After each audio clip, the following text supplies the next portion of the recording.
بسم اللہ الرحمن الرحیم۔ السلام علیکم دوستوں، کورونا وائرس سے نمٹنے کے لیے سعودی عرب نے لاک ڈاؤن کا اعلان کیا ہے۔ خانہ کعبہ کا طواف بھی بند کیا گیا اور وہاں پر مسجد نبی وغیرہ میں نماز پر بھی پابندی لگا دی گئی۔ لوگوں کو کہا گیا کہ گھروں میں نماز ادا کرے اور بغیر کسی خاص وجہ کسی سے نہ ملے اور نہ گھروں سے باہر نکلے۔ سعودی عرب میں اس وقت حالات بہت کشیدہ چل رہے ہیں۔ پہلے تو محمد بن سلمان پر بغاوت کا مسئلہ اور اب کورونا وائرس نے بھی سعودی عرب کی جڑیں ہلا دی ہیں۔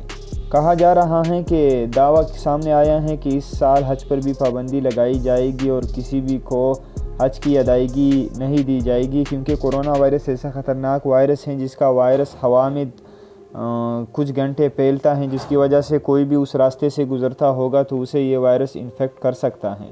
تو اس کی وجہ سے کورونا وائرس کی وجہ سے اس سال حج پر بھی پابندی لگائی جا سکتی ہے۔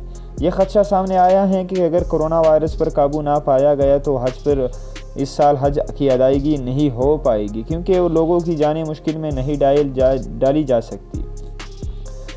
سعودی عرب میں بھی بہت سارے کیسز سامنے آئے ہیں جس پر یہ فیصلہ کیا گیا ہے کہ لوگوں کو گھروں سے نہیں نکلنا چاہیے، چاہے نماز کے لیے بھی ہو، کیونکہ نماز گھر میں بھی ادا کی جا سکتی ہے، مگر آپ سے پھیلا ہوا وائرس کسی کی جان لے سکتا ہے۔